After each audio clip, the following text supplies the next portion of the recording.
how not to quit, how not to pack up, how not to quit on your marriage. You're learning it through the persistence of prayer. How not to quit on your friends because they made a mistake. How not to quit on the brethren because they did something wrong. You're learning this in prayer, because if you can hold on to God, you can hold on to your wife, and you can hold on to your... God is teaching us resolve. He's teaching us intestinal fortitude, mettle, through persistence. The scripture that he uses in Luke chapter number 11, he says, you're sleeping, it's midnight, and your friend comes to you asking for bread. And it's midnight, all the children are in bed. The wife is in bed, you're in bed, and you understand what I'm talking about. And the friend says, I'm going to continue knocking until someone opens the door because I have a need. That's persistence. And when you are persistent, you don't mind offending people. You won't offend God. God is never offended when you're persistent. But you might offend some people, because they may say, you're still praying about that? Absolutely, I'm still praying about that, because I'm not supposed to stop until I see the end and the answer to my prayers.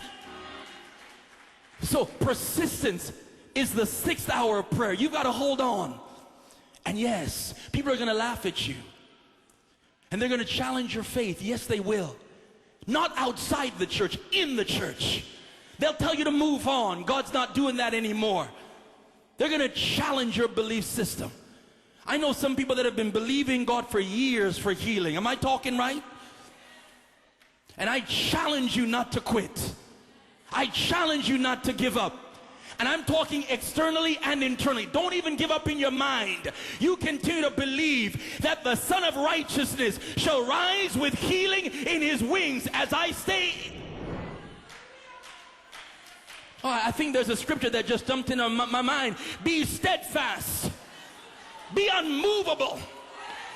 Always abounding in the work of the Lord. For this you know, that your labor is not in vain. God answers prayers. God still hears prayers. He'll say, I'm out of this relationship. Stay down in prayer and watch God turn it around.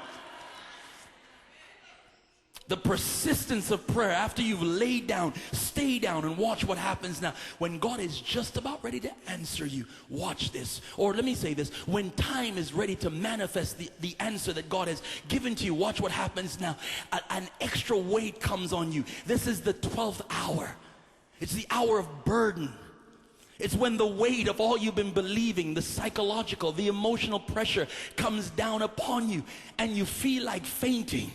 And God says to you now, be not weary in well-doing, for you shall reap in due season if you faint not. And I wish that everybody would realize that there is a due season on every person's life. There is a time for what you've sown, there's a time for what you've cultivated, but there's also a time for what you're going to harvest. And if you can stand still, that's why the Bible said, having done all, stand. Because there's due season in your life. Everyone gets due season. Everyone has their moment in the sun. What comes around goes around. God visits the children of men, and he waters the earth. So now in the hour of heavy burden, God said, don't faint. This is now endurance. Don't move. Don't move until you see time manifestation. Don't get up. Don't change your posture until you see time manifestation. Don't listen to people who themselves have quit until you see time manifestation. Don't lose your worship. Don't pack up. Don't quit upon God. Don't get disappointed. Don't walk away from the church until you see time manifestation. And Elijah was a man of like passion, and he prayed. Why? Because the effectual fervent prayer of the righteous, it avails much. I don't know what you're believing God for, but I've just been sent to tell you, stay there, work it, believe it, and watch God do it.